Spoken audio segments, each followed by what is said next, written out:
En Ukraine, on s'interroge depuis des semaines sur cette contre-offensive préparée par Kiev. Alors imminente ou pas, face aux commentaires, nombreux commentaires et aux doutes exprimés ces derniers jours, le président ukrainien Volodymyr Zelensky s'est enfin exprimé. C'était chez nos confrères de la BBC ce matin.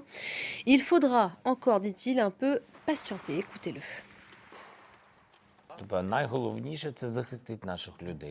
Le plus important, c'est de protéger notre peuple. Nous attendons des équipements blindés appropriés. Ils vont arriver en plusieurs fois et avec ça, on pourra aller de l'avant. Nous devons attendre. Nous avons besoin de plus de temps.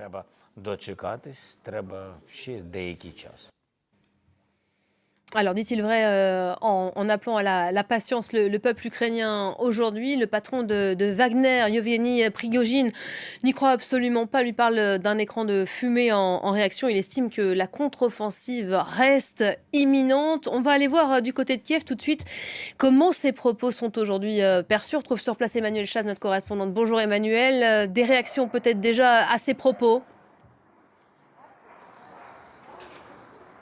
Bonjour Elisabeth. Avant tout, j'aimerais souligner que dans son discours, Volodymyr Zelensky a touché un point qui est assez important ici, c'est l'importance de sauvegarder des vies humaines.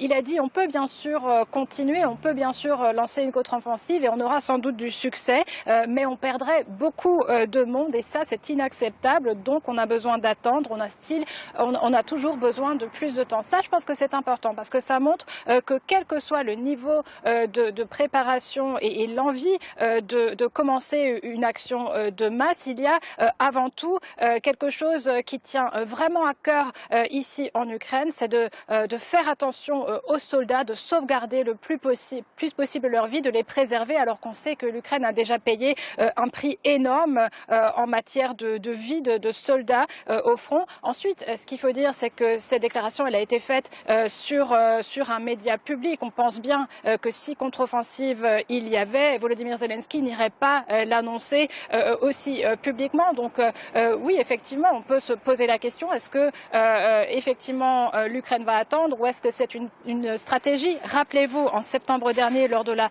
contre-offensive réussie qui avait mené à la libération de la région de Kharkiv, tout le monde, en tout cas d'un point de vue occidental, tout le monde se préparait à voir de l'action dans le sud du pays, de voir cette contre-offensive au sud. Et d'ailleurs, les porte-paroles de l'armée avaient sous-entendu que ce serait le cas. Donc peut-être que c'est encore une tactique. En tout cas ici, on salue la décision on salue en tout cas cette partie du discours, à savoir préserver, protéger la vie des soldats.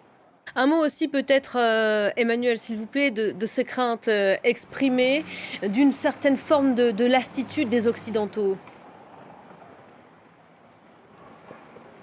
Exactement. En fait, depuis le début du conflit, le gouvernement ukrainien martèle qu'il a besoin d'armes. Et ce n'est pas qu'il ne les obtient pas, c'est qu'il les obtient au compte-gouttes. Et c'est ceci qui pose problème. Les soldats ukrainiens sont prêts, mais ils n'ont pas forcément le matériel nécessaire en temps voulu. Et comme ce conflit s'étend, s'inscrit dans une durée que personne ne souhaite, ici, il y a évidemment la crainte d'une lassitude du côté occidental. Alors, Volodymyr Zelensky en a parlé également dans cette interview à la BBC.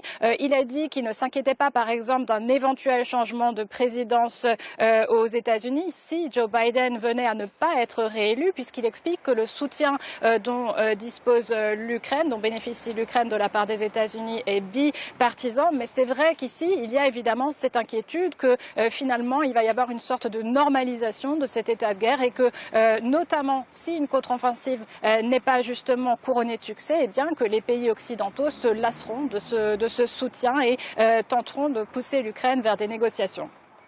Merci beaucoup Emmanuel Chaz en direct de Kiev. J'ajoute au propos de Yevgeny Prigojine, patron de Wagner, toujours à Bakhmout. Lui estime que la contre-offensive ukrainienne a en réalité bel et bien déjà commencé dans la région de Bakhmout, donc sur le front Est.